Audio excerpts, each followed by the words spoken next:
చాలా మందికి బ్యాంక్ అకౌంట్లో ఎంత మినిమం బ్యాలెన్స్ మెయింటైన్ చేయాలి, మెయింటైన్ చేయకపోతే ఎటువంటి ఛార్జెస్ అనేవి పడతాయి అనేది ఒక క్లారిటీ ఉండదు.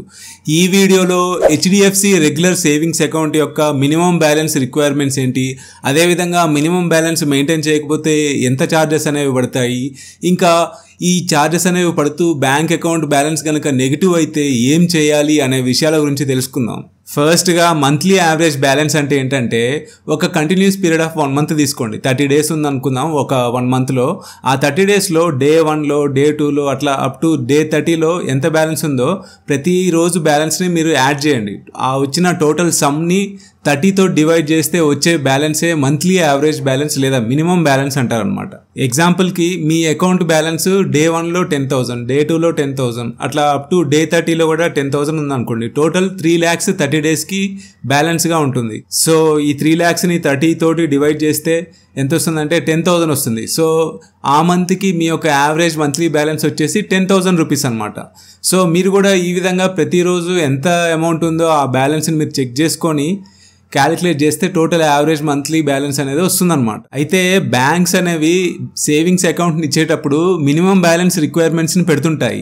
అంటే ఒక్కొక్క ప్లేస్కి ఒక్కొక్క రకంగా మినిమం బ్యాలెన్స్ రిక్వైర్మెంట్ పెడుతుంటాయి. అంటే రూరల్లో ఒక రిక్వైర్మెంట్, అర్బన్ ప్లేస్లలో ఒక రిక్వైర్మెంట్, సెమీ అర్బన్లో ఇంకొక రిక్వైర్మెంట్, అలా మినిమం అమౌంట్స్ని మెయింటైన్ చేయాలని బ్యాంక్స్ అనేవి స్టిప్యులేట్ చేస్తుంటాయి. మనము హెచ్డిఎఫ్సి రెగ్యులర్ సేవింగ్స్ అకౌంట్ను కనుక తీసుకున్నట్లయితే ఈ అకౌంట్కి యావరేజ్ మంత్లీ బ్యాలెన్స్ రిక్వైర్మెంట్ ఏంటంటే ఈ అకౌంట్ని మీరు మెట్రో సిటీస్లో కానీ లేకపోతే అర్బన్ ఏరియాలో కానీ మీరు తీసుకుంటే మంత్లీ యావరేజ్ బ్యాలెన్స్ రిక్వైర్మెంట్ వచ్చేసి 10,000గా ఉంటుంది. ఇంకా సెమీ అర్బన్ ఏరియాస్లో తీసుకుంటే మీకు 5,000 మినిమం బ్యాలెన్స్ రిక్వైర్మెంట్ అనేది ఉంటుంది. రూరల్ ఏరియాస్లో కనుక ఈ సేవింగ్స్ అకౌంట్ను తీసుకుంటే క్వార్టర్లీ యావరేజ్ బ్యాలెన్స్ రిక్వైర్మెంట్ అనేది 2,500గా ఉంటుంది. సో ఈ మంత్లీ యావరేజ్ బ్యాలెన్స్ రిక్వైర్మెంట్స్ కనుక మీరు మీట్ కాకపోతే బ్యాంక్స్ అనేవి ఛార్జెస్ని లెవీ చేస్తుంటాయి. ఈ ఛార్జెస్ హెచ్డిఎఫ్సి రెగ్యులర్ సేవింగ్స్ అకౌంట్కి ఎలా ఉన్నాయో ఇప్పుడు చూద్దాం.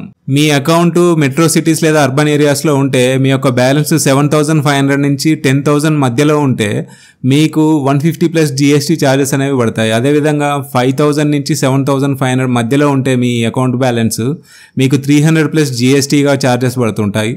ఇంకా 2,500 నుంచి 5,000 మధ్యలో ఉంటే మెట్రో సిటీ అర్బన్ ఏరియాస్లో 450+ GSTగా, అదేవిధంగా సెమీ అర్బన్ ఏరియాస్లో అయితే 150+ GSTగా పడుతుంటాయి.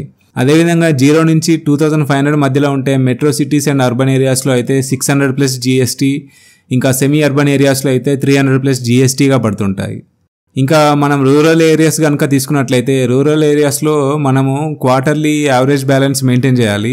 మీ అకౌంట్ బ్యాలెన్స్ అనేది 1,000 నుంచి 2,500 మధ్యలో ఉంటే మీకు 270+ GST ఛార్జ్ అనేది పడుతుంది.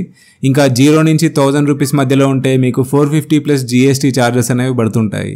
సో ఈ విధంగా మీరు మీ సేవింగ్స్ అకౌంట్లో మంత్లీ యావరేజ్ బ్యాలెన్స్ని మెయింటైన్ చేయకపోతే మీకు ఈ ఛార్జెస్ పడతాయన్నమాట. ఈ ఛార్జెస్ పడుతూ ఆఖరికి మీ అకౌంట్లో ప్రజెంట్ ఉన్న బ్యాలెన్స్ కూడా కట్ అయ్యి 0కి వెళ్తుంది. ఆ తర్వాతకి 0 నుంచి నెగిటివ్ కూడా వెళ్తుంది అనమాట. అయితే ఈ నెగిటివ్ బ్యాలెన్స్ని చూసి మీరు భయపడిపోయి బ్యాంకుకి వెళ్ళి ఆ అకౌంట్ని క్లోజ్ చేయమని అడిగితే వాళ్ళు ఏమంటారంటే ఈ నెగిటివ్ బ్యాలెన్స్ మొత్తం కడితేనే మేము అకౌంట్ని క్లోజ్ చేస్తాము అంటారు. ఆ టైంలో మీరు కనుక ఆ నెగిటివ్ బ్యాలెన్స్ని కట్టి మీ అకౌంట్ని క్లోజ్ చేసుకున్నట్లయితే మీరు చాలా పెద్ద తప్పే చేసినట్లు అనమాట. ఎందుకంటే RBI గైడ్లైన్స్ ప్రకారం బ్యాంక్స్ అనేవి మన సేవింగ్స్ అకౌంట్లో ప్రెజెంట్ ఉన్న బ్యాలెన్స్ని కట్ చేసి 0 బ్యాలెన్స్ వరకే తీసుకెళ్లొచ్చు అనమాట. ఈ విధంగా మినిమం బ్యాలెన్స్ మెయింటైన్ చేయకపోవడం వలన ఛార్జెస్ వేసి, కానీ ఈ ఛార్జెస్ వేసి మన బ్యాంక్ బ్యాలెన్స్ని నెగిటివ్ బ్యాలెన్స్లోకి తీసుకెళ్లొద్దు అనమాట. ఒకవేళ కనుక మీ అకౌంట్లో నెగిటివ్ బ్యాలెన్స్ ఉన్నట్లయితే మీరు ఏం చేయాలి అంటే మీరు బ్యాంక్కి మెయిల్ చేయండి. ఇలా నా పర్టికులర్ అకౌంట్లో నెగిటివ్ బ్యాలెన్స్ ఉంది, ఆ నెగిటివ్ బ్యాలెన్స్ని తీసేయండి, as per RBI guidelines negative బ్యాలెన్స్ని వెయ్యొద్దు అని మీరు ఒక మెయిల్ చేయండి. ఒకవేళ మీ మెయిల్కి బ్యాంక్ వాళ్ళు సరిగ్గా రెస్పాండ్ కాకపోతే మీరు ఏం చేయాలి అంటే RBI ఒంబుడ్స్మన్ అని ఒక పోర్టల్ ఉంటుంది RBI వెబ్సైట్లో, అక్కడికి వెళ్ళి మీ యొక్క కంప్లైంట్ని రిజిస్టర్ చేసుకోండి. సో దట్ మీకు వెంటనే రెజల్యూషన్ అనేది వస్తుంది.